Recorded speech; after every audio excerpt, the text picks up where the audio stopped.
Allez, c'est parti. Quand on cherche des investisseurs, il y a un document qui est absolument clé. C'est l'executive summary. Et aujourd'hui, on va décortiquer ce que c'est, et surtout, on va voir pourquoi il faut le penser non pas comme un simple résumé, mais bien comme la bande-annonce explosive d'un projet. Et voilà tout le défi. Comment on fait pour capter l'attention d'un investisseur en à peine 2 minutes ? Parce qu'il faut se mettre à sa place. Un investisseur, il est littéralement bombardé de projets. Son temps est hyper précieux et son attention, elle est forcément limitée. La vraie question, c'est comment on fait pour sortir du lot, pour éviter que le projet finisse direct à la poubelle. Alors justement, cette analogie avec le cinéma, elle est parfaite. Imaginez, le business plan, c'est le film en entier, l'œuvre complète, dense, qui demande facile 1 à 2 heures de lecture. L'executive summary, eh bien, c'est la bande-annonce. En 2 minutes chrono, il doit montrer les meilleurs moments, l'intrigue, les personnages clés. Et surtout, il doit donner une envie folle de voir le film. C'est tellement vrai. Pensez à Netflix. Fini le temps où on se forçait à regarder un navet jusqu'à la fin, juste parce qu'on avait payé sa place de ciné. Maintenant, une série ne nous accroche pas dans les 5 premières minutes, hop, on zappe, on passe à la suivante. Eh bien l'investisseur, c'est pareil. Il regarde la bande-annonce d'un projet, et si ça ne le chauffe pas, pour reprendre le terme de la source, il passe au suivant, sans pitié. 2 minutes, c'est tout ce qu'on a. C'est une fenêtre de tir, mais incroyablement courte. Pendant ce laps de temps, ce document doit réussir à convaincre, à persuader et à donner envie à l'investisseur de bloquer 2 heures de son temps pour regarder le film, c'est-à-dire lire le business plan complet. La pression, elle est juste énorme. Bon, maintenant, passons à la stratégie. Comment on s'y prend pour créer ce fameux résumé ?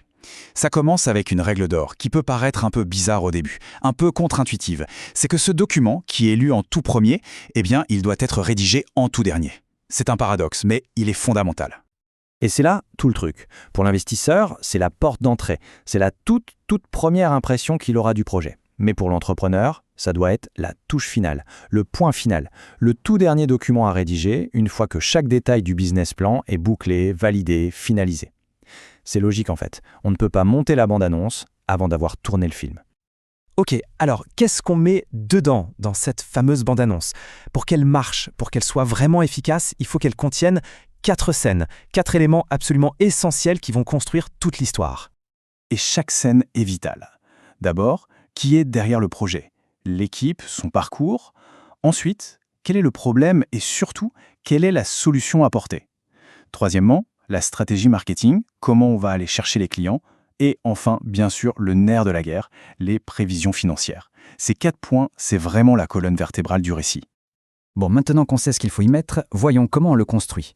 Parce qu'il ne s'agit pas juste de balancer des infos en vrac, non, il faut les orchestrer, les mettre en scène avec soin, un peu comme un réalisateur qui fait le montage final de son film. Le processus est assez simple en fait. Étape 1. On ne part pas d'une page blanche, on part du business plan, qui doit être 100% terminé. Ensuite, on en extrait la substantifique moelle, vraiment les points les plus forts. Après ça, on soigne la présentation.